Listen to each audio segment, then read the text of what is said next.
Thank you very much, choir. Maraming salamat sa inyo, mga awit ng Panginoon. As you may have guessed, I am the brother of Reverend David Clark from the United Kingdom and the president of the Trojan Horse International Christian Ministries. My name is Michael.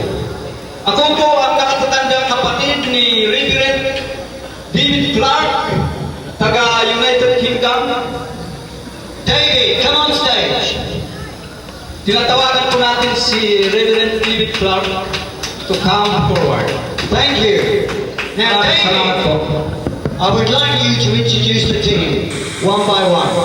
Gusto ko pong pagkilala mo ang inyong mga kasama tig-isa. It's very good to be here today. I feel very honored. Isang malaking pasalamat na nandito ako ngayon, nandito tayong lahat. We have come from England, a team of 7 men and 1 lady. Kami po ay galing sa England. We have some good news to share with you. Mayroon po kaming mabuting balitang nais iparating sa inyo. And I would like to introduce the team to you one by one. At gusto ko pong ipakilala sa inyo ang aking mga kasamahan bawat isa. The first man I will introduce is our mission pastor, Pastor Gordon Smith. Ang una ko pong pagkakilala sa inyo ay isa sa aking kasamahan, Pastor Gordon Smith. Pastor Gordon Smith will give you a few words of greeting. Good morning. Magandang umaga po. Lord bless you. Isang kagalakan sa Panginoon. We bring you greetings from England, Kami po ay galing sa England. and we bring you greetings from the team. We bring you greetings from the team. Aming pong ipinaparating ang pagbati sa inyo ng grupo. And I believe today Ngayon, ako'y naniniwala that in this prison, na sa bilangguang ito, many captives are going to be set free. Many captives will be set free. marami sa mga naalipin ngayon ay malaya na. Amen. Amen. Thank you, Gordon Smith.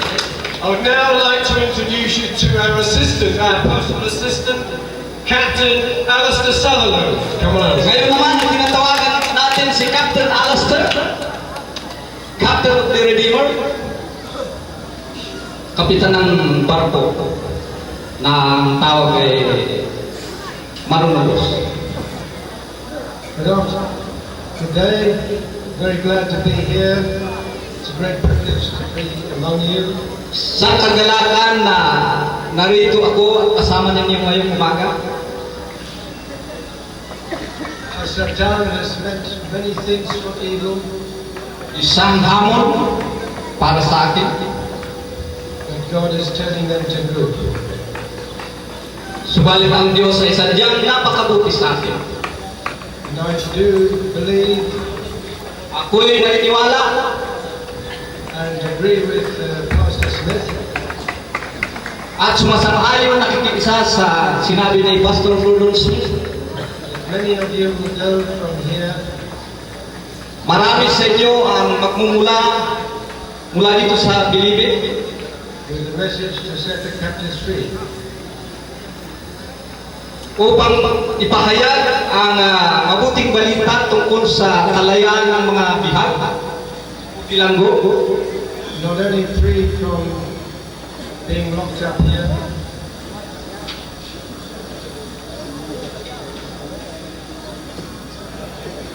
to be free upang sila ay makalaya,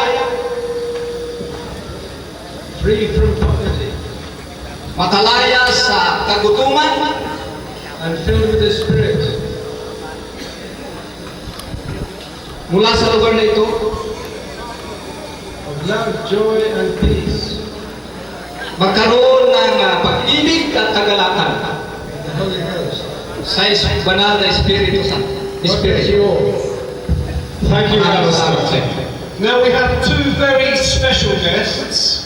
They are young people from England. Mayroon po tayong dalawang panauhin mula sa England. We believe that these two young people Naniniwala tayo na ang dalawang kabataan ito, will go back to England and share what they've heard in this prison.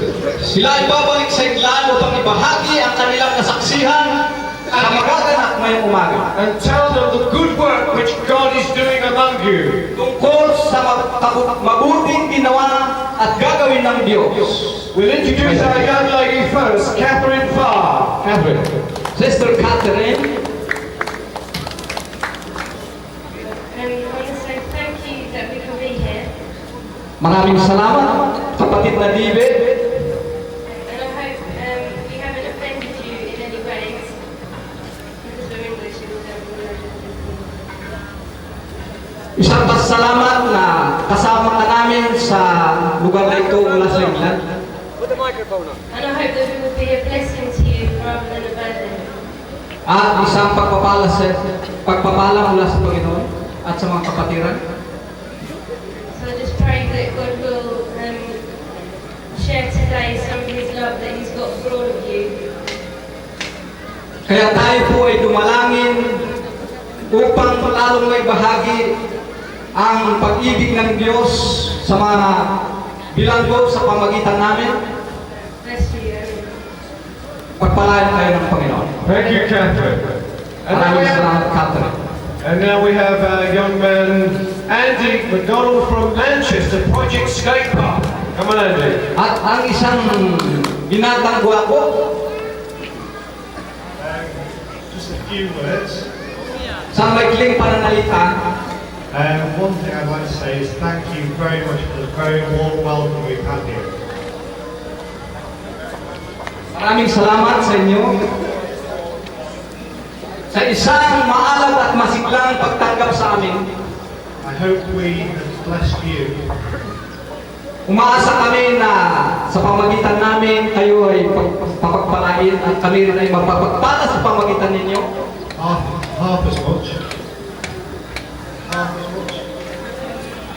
Na walang anumang hadlang o mamamagitan. As you have blessed us.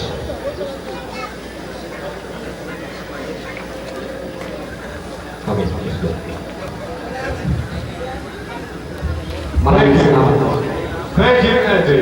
Now, Maraming salamat po. finally, last of all, we have a very special, honourable guest from England, has his own ministry for the Lord Jesus, Dr. Richard Kent. And the last one, Hello everybody. magandang umaga sa inyong lahat. It's nice to be here. Napakabuting panahon na narito kami. You are very nice people. Kayo ay mga mababait at mga gwapo, mga magagandang lalaki ng Panginoon at mga babae ng Panginoon. I like to drink tea over there. Gusto kong makatikim ng tea mula doon sa may tindahan doon. Please come and talk to me. Pwede bang pumarito at makiusap sa akin?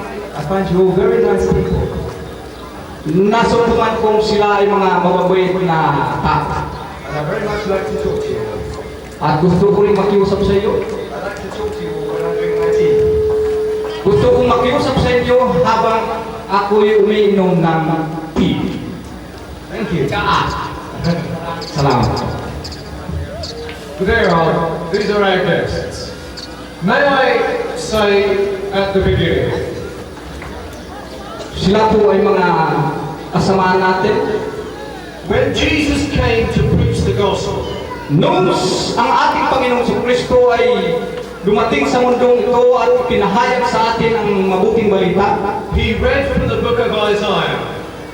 Sinimulan niya ang kanyang pagbabasa sa pamagitan ng banal na kasulatan na sinulat ni Propetang Isayas. And these are the words of our Lord Jesus. At ito ang katagang namutawi sa labi ng ating Panginoong Kristo. The Spirit of the Lord is upon me, Ang banal na Espiritu ng Diyos ay sumasakit and has anointed me at ako'y kanyang pinahiran to preach liberty and freedom to the captives, upang ipahayag ang kalayaan sa mga bihag and the blessing of our Lord Jesus Christ at ang pagpapalang magmumula sa ating Panginoong Kristo will be conveyed unto all our Trojan warriors this day. ay sumaatin sa lahat ng mga Trojan horse warrior ngayong araw na ito. This is the day Ito ang araw that the Lord has made, na ginawa ng Panginoon and He has spoken. at siya ay nangungusap. I will do a work in your day. Ako'y gagawa ng mabuting bagay sa inyong kapanahunan That unbelievers won't believe, na maaaring hindi ninyo paniniwalaan. but to you that believe, Subalit sa mga kayo na mga you shall see sumasalasaya, the glory of God in the face of our Lord Jesus Christ come for you. masasaksiyan ninyo ang sa pagliligtas ng Panginoon at ang He will biyaya set sa you inyo. on fire for the living God. He will set you on fire.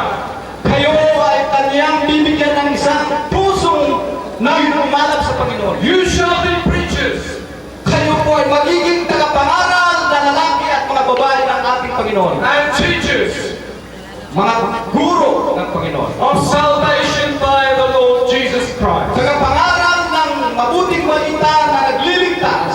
God bless you all. Pagpalain na ako kayo ng Panginoon.